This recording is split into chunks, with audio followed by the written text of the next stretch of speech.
Halo teman-teman, selamat datang kembali dalam channel saya Afwan Rasmani dalam segmen Dangerous Good. Pada segmen Dangerous Good kali ini, gua akan mereview sebuah tutorial menerbangkan DJI drone yaitu Spark. Bagaimana interface-nya dari dalam sebuah iPad atau dari dalam sebuah mobile phone Anda. Jadi gua akan mencoba memberikan tutorial dari iPad ini ya. Dari iPad ini kita akan membahas satu persatu detailnya, semuanya lengkap dari atas sampai bawah. Kalau gitu mari aja kita mulai dari yang pertama. Jadi ini adalah interface dari DJI Spark Anda ya. Jadi kalau misalnya udah masuk ke DJI Spark akan seperti ini tampilannya. Ini di pojok kanan atas ada tulisan DJI. Ini akan masuk ke menu utamanya yang tadi. Langsung bisa kita pilih equipment, editor, sky, pixel, me. Kita langsung pilih go fly aja.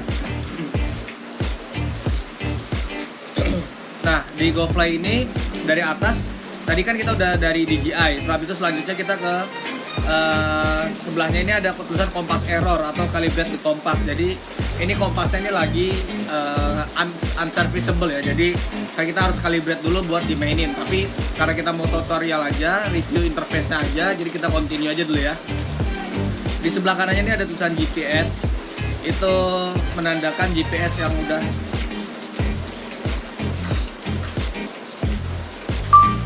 Oke, jadi sebelah kanannya ini adalah tulisan GPS. GPS itu menandakan sinyal GPS yang udah ditangkap sama si drone ini.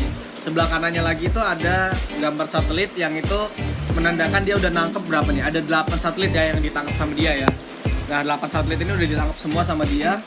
Terus selanjutnya ini ada sinyal dari remote-nya. Dari remote DJI ini ke iPad gua.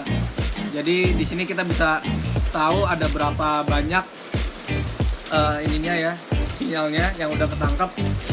Bagus juga sinyalnya. Terus habis itu ada sinyal wifi-nya yang didapatkan dari iPad ini sama si remote control-nya. Terus sebelah kanannya lagi ada indikasi baterai. Baterainya 94%, which is bagus, udah siap untuk terbang. Tinggal kompasnya aja nih kita calibrate. Terus sebelah kanannya lagi ada 3 titik, kita pencet di situ. Nah, 3 titik ini pilihannya banyak banget ya.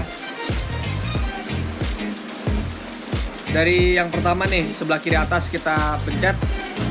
Nah, settingannya itu ini ada remote identification. Ini identifikasi dari remote-nya aja, nggak terlalu signifikan, jadi kita lewatin aja ya. Terus habis itu apa lagi? Home point setting. Jadi home point-nya ini bisa kita atur. Bisa kita pilih home point-nya itu dari aircraft-nya atau home point-nya itu dari tempat lu sekarang berada. Nah, yang sebelah kanan itu gambar orang itu adalah dari tempat lu berada. Tapi karena GPS signalnya weak, jadi nggak bisa kita pakai dulu. Nanti kita tunggu sampai GPS-nya bagus, baru kita bisa pakai ya.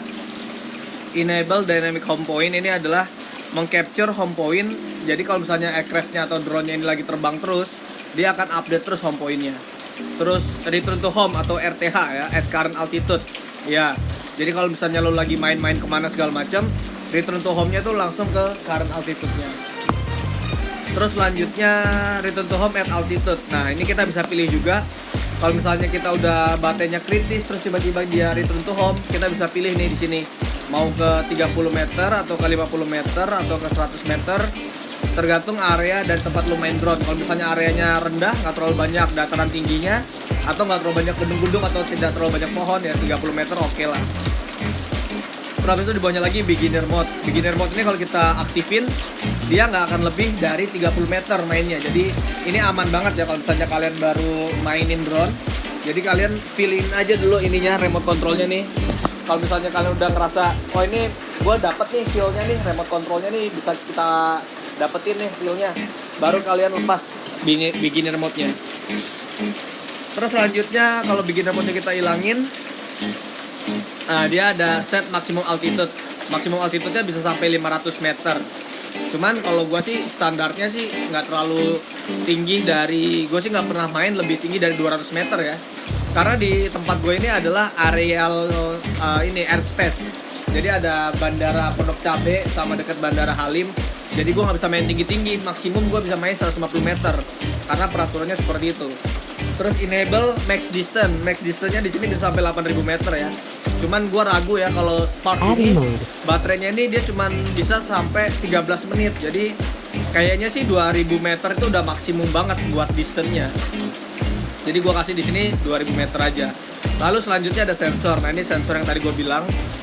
Nah ini kalau misalnya kita lihat nih, biasnya ini nggak terlalu banyak ya. Jadi biasanya ini cuman sedikit. Jadi different point-nya tuh bedanya nggak terlalu banyak. Jadi hijau itu artinya bagus. Jadi udah leave it that way aja. Ini ada keterangannya ya. Kalau misalnya hijau itu excellent, kuning itu good, kalau merah itu poor. Jadi harus kalian calibrate. Nah kompasnya, nah ini merah nih. Tadi kan juga ada warningnya tuh merah. Jadi harus kita calibrate nih. Move away from interface or recalibrate the kompas. Ini kebetulan lagi hujan di rumah gua. Jadi kayaknya ini berpengaruh sama kompasnya dia. Jadi nanti kalau kita mau mainin, kita calibrate lagi. Terus selanjutnya udah ini yang main controller setting. Selanjutnya visual navigation setting. Nah, buat pilihan pertama ini enable visual obstacle avoidance ya. Jadi bisa kalian aktifin atau nggak diaktifin. Tapi ada warningnya nih. Aircraft will not slow to hover in front of obstacle. It sense a visual sensing system is disabled. Disable cancel. Kalau menurut gue ini nyalain aja ya. Karena kalau misalnya kalian lagi main drone, kalian nggak tahu di depan tiba-tiba ada pohon atau ada obstacle apapun itu, dia akan berhenti. Nah itu pentingnya avoidant obstacle. Ini ada keterangannya avoidant obstacle itu seperti apa. Terus pilihan selanjutnya enable backward flying. Nah ini kalau misalnya kita matiin, dia nggak bisa terbang mundur. Tapi kalau kita nyalain, dia bisa terbang sambil mundur. Tapi hati-hati kalau terbang mundur ini, DJI Spark ini kan nggak punya sensor di belakang. Nah jadi kalau misalnya kalian terbang mundur, kalau misalnya kalian nggak bisa tahu di belakang ada pohon atau ada apa, dia akan nabrak.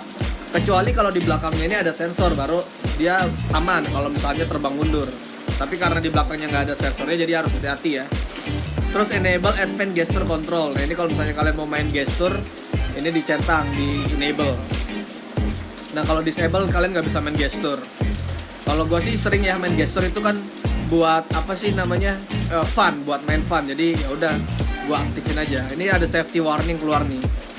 Please use gesture control in windless open area with sufficient light. Jadi kalau bisa tuh mainnya tuh di luar, harus tempat yang kayak lapangan bola lah, tapi jangan terlalu banyak angin ya. Nah ini ada petunjuk-petunjuknya lah. Kalau bisa kalian pakai propeller guard biar aman, jadi kena propellernya. Terus aircraft will automatically descend after 60 seconds when it's not connected to remote control and not tracking a target or in path control. Jadi 60 second kalau misalnya nggak ada gesture control atau nggak connect sama remote controlnya, dia akan return to home sendiri ya. Oke, continue, itu gesture control tadi ya. Terus habis itu allow indoor away and follow. Jadi kalau misalnya rumah kalian gede banget, kayak rumahnya Haritanu, rumahnya Sandiaga Uno, rumahnya Prabowo yang di dalam rumahnya tuh gede-gede banget tuh, indoornya tuh ceilingnya tinggi-tinggi, boleh deh kalian aktifin nih allow indoor away and follow. Jadi kalian bisa main drone di dalam rumah. Tapi kalau menurut gue ya nggak usah lah, mendingan kita main drone di luar rumah aja. Karena hati-hati banget nih, propellernya ini kan perputarannya kencang. Jadi kalau misalnya kena bagian tangan atau bagian organ tubuh kita, itu bisa melukai kita sendiri, jadi bahaya. Kalau emang mau main ya pakai aja propeller guardnya. Terus habis itu selanjutnya ini ada remote control calibration. Nah kalau misalnya di calibrate ya harus apa nih, remote control cannot calibrate when connected to the aircraft. Jadi harus dimatiin dulu baru kita calibrate ya. Remote controlnya aja ini ya. Stick mode. Nah ini stick mode nya pilihannya macam-macam ya. Ada mode 1, mode 2, mode 3. Kalau gue sendiri standarnya gue pakai mode 2 karena dari awalnya defaultnya emang pakai mode 2, jadi gue udah kebiasaan pakai mode nomor 2. Ini bisa kalian custom juga. Tuh, custom change. Terus di bawahnya ini ada flat settingnya, bisa slow, bisa fast. Ini personal preference saja ya. Kalian sukanya pakai yang seperti apa, ini terserah kalian. Di sini ada settingan buat button customization. Jadi kalian bisa custom nih button-button yang ada di controllernya. Ini kan ada 2 custom button ya, FN yang di sini. Ini yang satu di sini, satu lagi yang di belakang sini ya. Ada 2 button. Jadi ini bisa macam-macam customnya ya. Yang di depan ini bisa banyak tuh. Navigation, advanced camera setting, take off landing, bisa bikin take off landing, flyback, battery info. Terus yang sebelah kanan misalnya kamera forward or down ya. Nah kita coba aja nih. Ini udah gua setting ya. Misalnya yang belakang ini gua 3. Ini kameranya langsung turun ke bawah.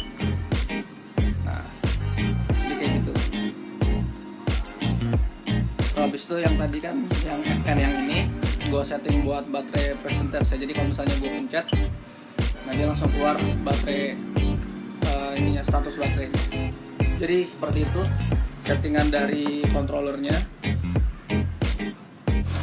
Terus habis itu selanjutnya adalah WiFi setting. Nah ini WiFi buat controller sama iPad-nya. Ini kebetulan gue pakai 5,8 gigs ininya channelnya ya.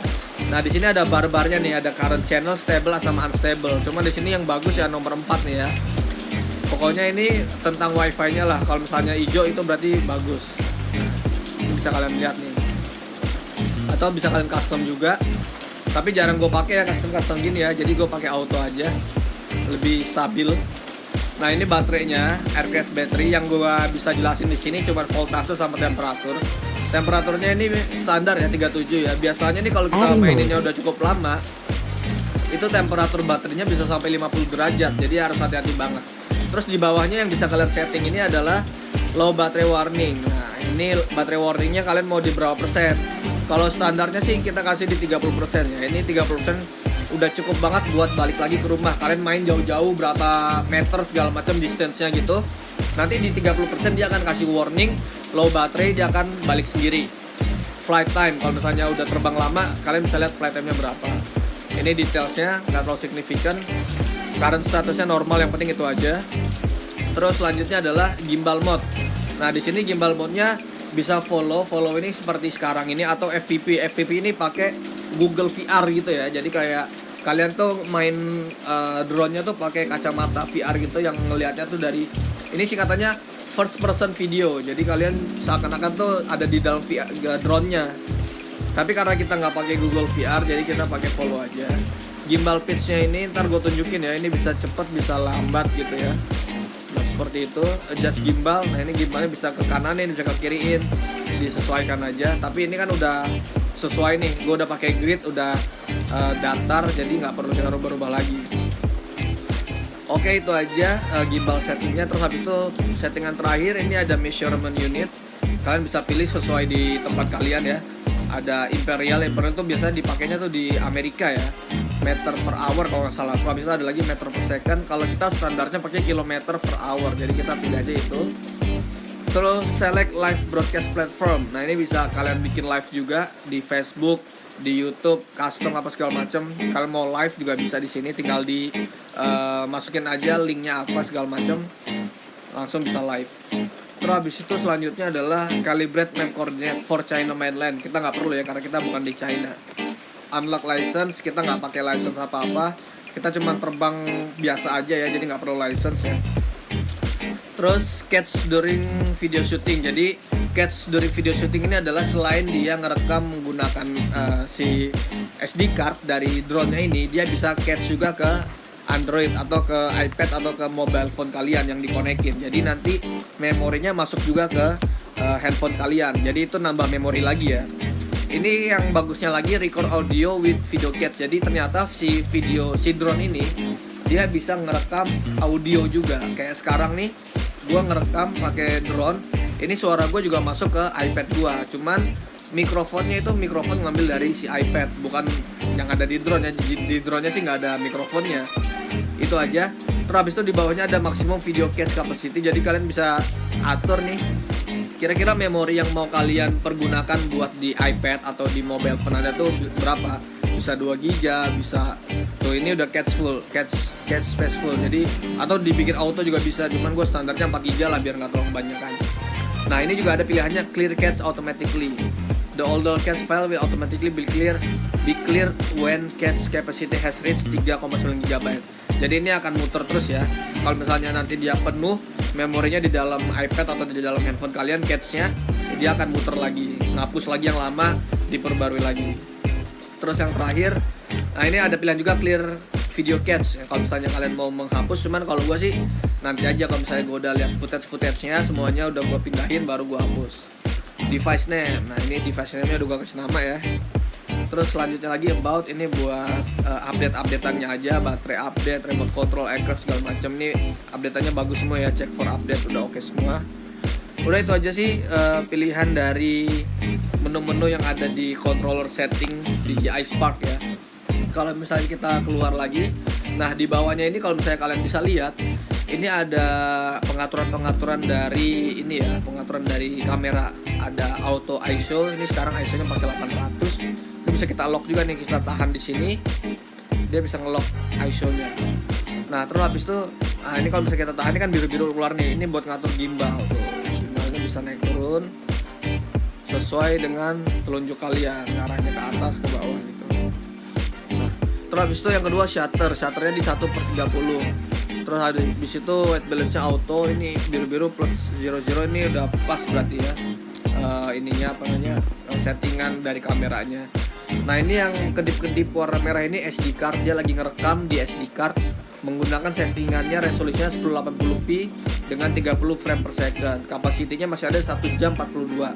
Jadi di drone ini nih gue pasang SD cardnya cukup gede ya, 64 GB, jadi masih banyak space-nya.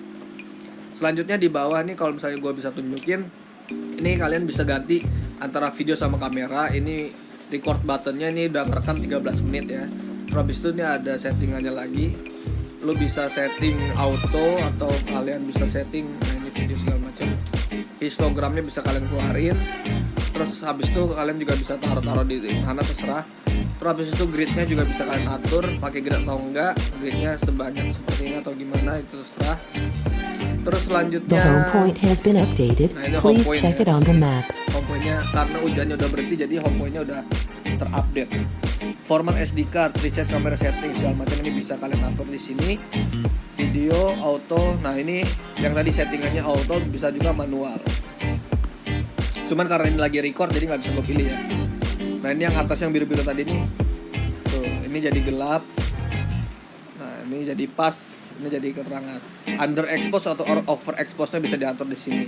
Jadi kita pilih exposure-nya yang pas-pas saja. Terus selanjutnya apa lagi ini? Oh ya, yang bawah ini adalah display dari footage kalian ya, video atau foto yang udah kalian ambil, ini bisa dilihat di sini. Terus paling bawahnya lagi ini ada map.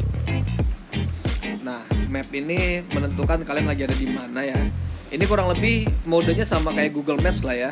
Ini bisa kalian ganti juga nih satelit atau hybrid sesuai dari GPS-nya. Kalau GPS-nya kenceng, sinyalnya kenceng, ini bisa cepat banget update mapnya. Tapi kalau misalnya lemot kayak gini nih nggak terlalu bagus, nih jadi ya lama. Jadi kita pilih standar aja ya. Nah kebetulan gue tempatnya itu ada di daerah Pondok Cabe ya, di daerah Tangerang Selatan. Jadi ini gue nih lagi berada di take off pad area dari airport Pondok Cabe. Jadi selalu ada warning kalau misalnya gue mau main drone. Ini warningnya adalah nggak boleh lebih dari 150 meter karena Anda berada di take off landing pad dari Pondok Cabe. Contohnya nih kalau misalnya gue kasih di sini nih, warning space setting tuh. Ini bisa kita setting nih. Show warning zone and prompts atau di ignore juga bisa. Ini ada class B, class C, class D, ini kalian cari Google aja sendiri ya. Ini class A itu apa, class B itu apa, class C itu apa, segala macam. Habis itu ada heliport, ada stadium, ada power plant segala macam. Ini bisa bikin warning juga atau enggak. Tuh, geozone info, the target area is altitude zone, flight altitude restricted to 150 meter. Tuh ada warningnya keluar kan. Jadi kalian cuma boleh terbang di atas, di bawah 150 meter, nggak boleh lebih dari itu. Tapi kalau misalnya nih, ini adalah home point-nya di sini. Tuh. Terus habis itu ini aircraft-nya juga sama di sini. Terus habis itu ini apa nih? Oh ini kalau misalnya gue kasih poin-poin gitu ya. Nah kalau misalnya gue poin di sini, dia dari sini dulu deh, dari sini, dari tengah. Tuh, the target area is authorization zone. You can unlock flight restriction. Kalau ke arah sini, yang agak sedikit kuning, target area please fly with caution. Tuh. Kalau yang sebelah sini, please fly with caution juga sama. Nah tapi kalau misalnya di daerah airport yang gede-gede, kayak misalnya di Halim nih ya. Tuh, target area is go zone, take off is not allowed. Lu nggak boleh main drone di daerah sini, yang merah-merah ini tuh nggak boleh. Terus kalau di sini tuh, you can unlock flight restriction. Nah, kalau yang di sini boleh terbang tapi dengan caution. Kalau di sini boleh terbang tapi di bawah 150 meter. Kalau daerah sini bebas, lu mau terbang sampai berapa juga nggak apa-apa tuh. Daerah sini boleh. Tapi pokoknya yang buder-buder ini lu harus tahu peraturannya seperti apa ya. Seperti itu ya kira-kira ya. Terus selanjutnya settingannya itu sebelah kanannya ini ada vertical atau kecepatan terbang dari drone lo. Ini histogramnya gue hapus dulu aja ya, nggak perlu pakai histogram ya gitu ya. Terus habis itu sebelah kanan ada distance-nya ini agak ngaco ya, karena kan kompasnya lagi error, dia nggak calibrate, jadi dia membacanya 2 meter, padahal sih enggak. Mungkin juga sih, tapi nggak terlalu jauh sini. Terus ini adalah yang H ini adalah height atau ketinggian, karena gue terbangin jadi ketinggiannya 0. Terus sebelah kirinya lagi ini ada radar ya. Radar ini nanti bisa ketahuan north sama south-nya di mana, terus habis itu ntar dia terbangnya di mana. Ini belum bisa gue gedein nih. Terus yang sebelah kirinya lagi ini ada pilihannya nih take off. Kalau misalnya gue pencet ini dia bakalan take off, tapi ini lagi hujan jadi nggak bakalan gue terbangin dulu. Terus di bawahnya lagi ada return to home ya, jadi kalau misalnya dia lagi terbang kemana segala macam nggak bisa lu kontrol lagi, lu pencet aja nih H-nya ini, dia akan return to home sendiri. Nah ini kalau misalnya yang bawahnya lagi tuh satellite position off. Nah ini satelitnya jadi off nih. Terus yang bawahnya lagi ini ada pilihan lagi ya, quick shot, active track, tap fly, tripod atau gesture. Nah ini kalau misalnya kalian mau main gesture mode, tripod, tap fly, active track, quick shot, ini kita lakukan kalau misalnya drone-nya udah terbang. Jadi nanti kita coba-cobain kalau misalnya kita udah terbang ya, kalau udah nggak hujan lagi. Nah, pilihannya ini ya, dari kamera ke video. Nah ini kalau misalnya kita rubah dari kamera ke video, dia langsung ngerubah, ada sinematiknya ya. Di bawah sini kalau misalnya kalian lihat ini langsung ada barnya warna hitam. Ini yang di sini nih ada barnya ya, kelihatan ya. Tuh ada barnya warna hitam sini. Sama di atas ini nih ada barnya juga nih tuh.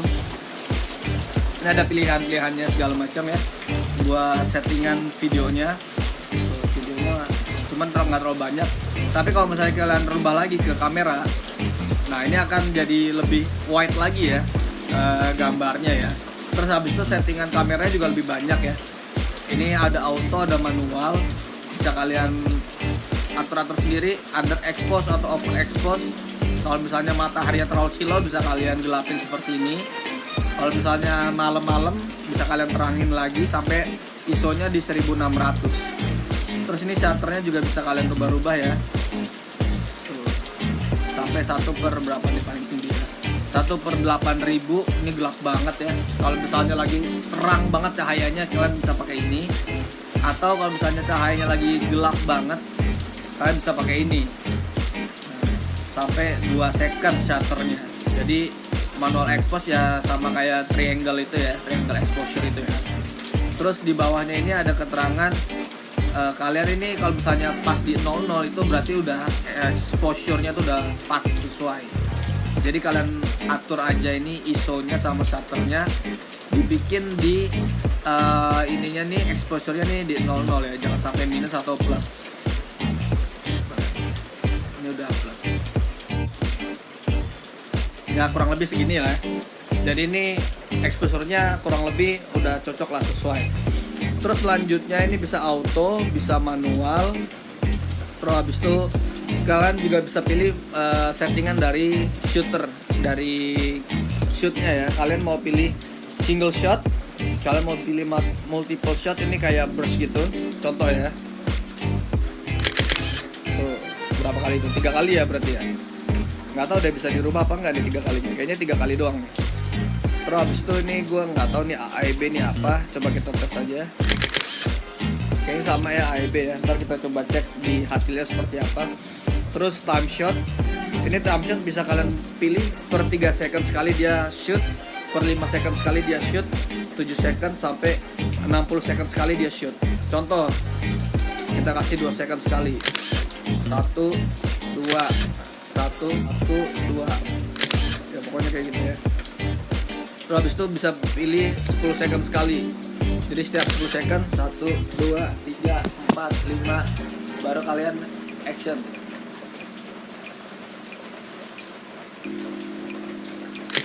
Nah, jadi setiap 10 second sekali dia akan bikin shoot. Ya kurang lebih seperti itu ya. Terus selanjutnya itu ada shallow focus. Di sini ada keterangannya ya. Now you can capture shallow focus photo. The aircraft will move up and down while shooting. You can adjust the strength of shallow focus in the playback menu. Oke.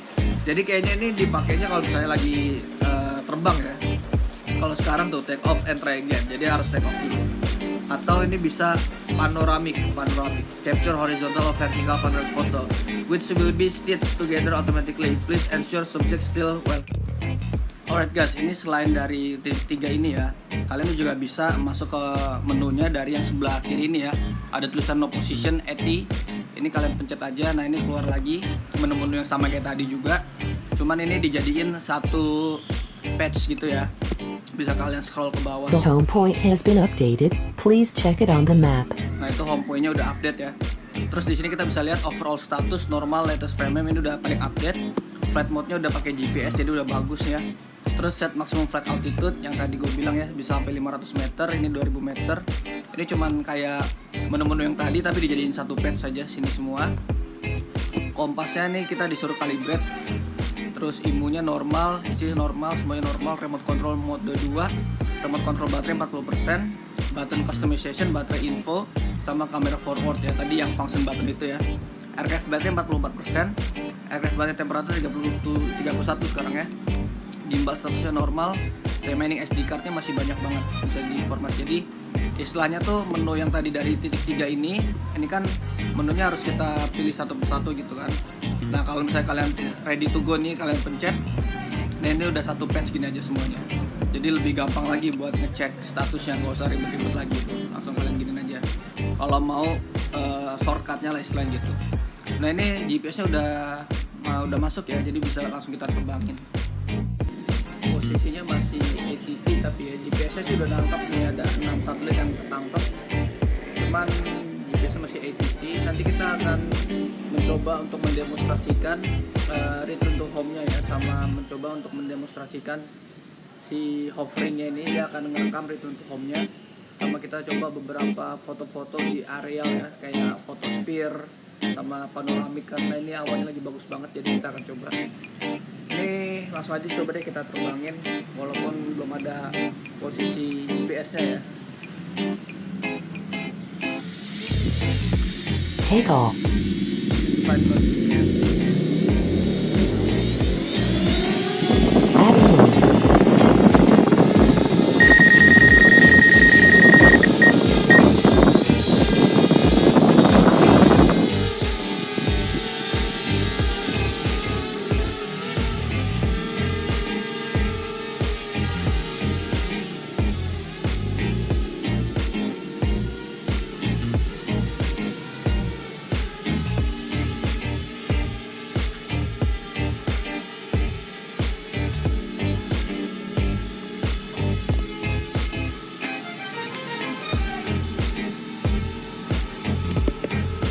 Ini yang gue maksud dengan hovering ya, hovering dulu.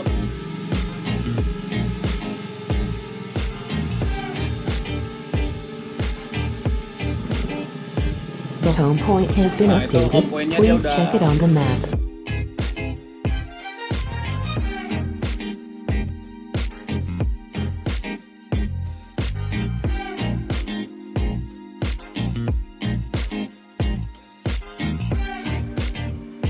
Nah caranya itu adalah gampang banget. Kalian tinggal tap aja nih di sini, ada settingannya. Terus habis itu pilih yang paling kanan.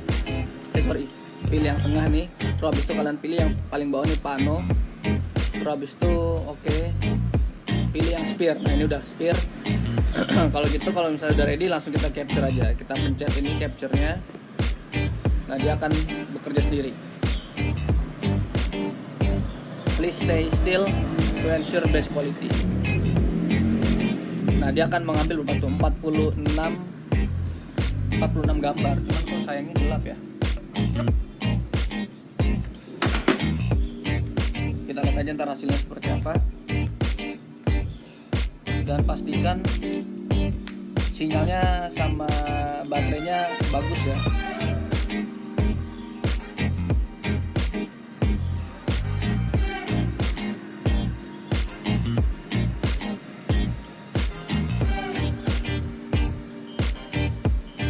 Oh nggak berhasil. Auto exposure-nya kok jelek gitu. Gimana exposure-nya? Nah, kayak gitu ya. Kita coba lagi ya. Kita tinggiin lagi. Kita coba coba lagi foto dengan menggunakan spear.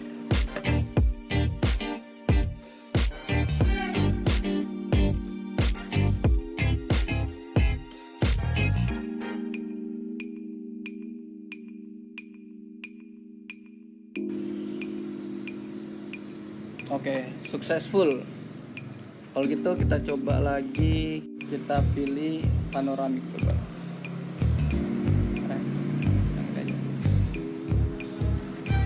Kita coba foto deh. Ini sih bagusnya.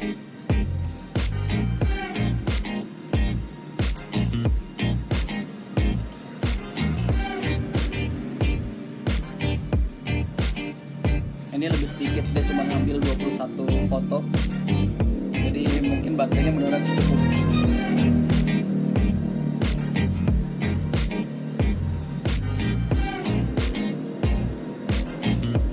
Itu udah bulan coy.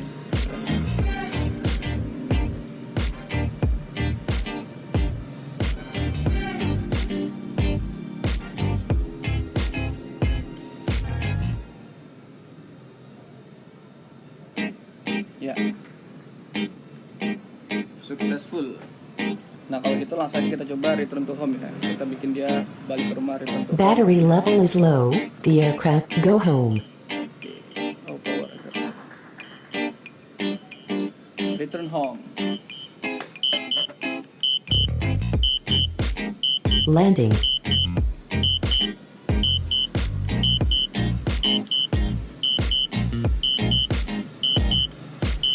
Ini kemana tuh?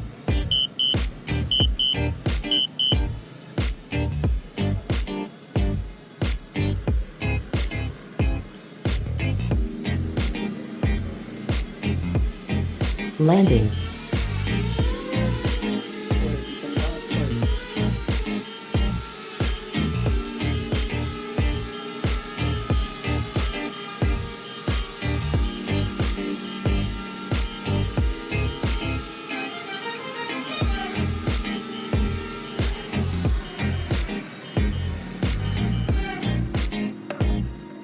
Oke guys, kira-kira seperti ini ya hasil dari foto panoramiknya yang tadi kita ulas.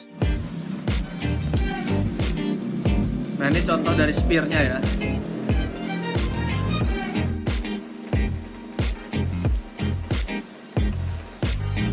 Oke guys, ini adalah hasil dari spear mode ya. Jadi foto menggunakan mode spear dia akan menjadi seperti ini. Jadi kayak bola dunia gitu ya, keren juga ya. Jadi kayak ada 360, tapi 360-nya di atas awan. Waduh, keren banget sih. Ya, kalau misalnya gue pencet gini, dia bakal berubah nih. Tuh, dia bisa berubah seperti itu. Nah contohnya ya. Jadi ini kita aktifin aja spear mode-nya, terus habis itu kita pencet shutter, dia akan bekerja sendiri, ada pelanginya segala gitu. Keren bener. Keren ya. Resolusinya juga 180p lagi, 30 frame per second. Ini udah cukup oke banget menurut gue, udah keren. Ini sore-sore nih kayak gini bentukannya, awalnya, bisa bikin kayak gini juga. Berber kayak kamera 360 gitu ya jadinya ya. Padahal dia bukan dari kamera 360 loh. Keren banget.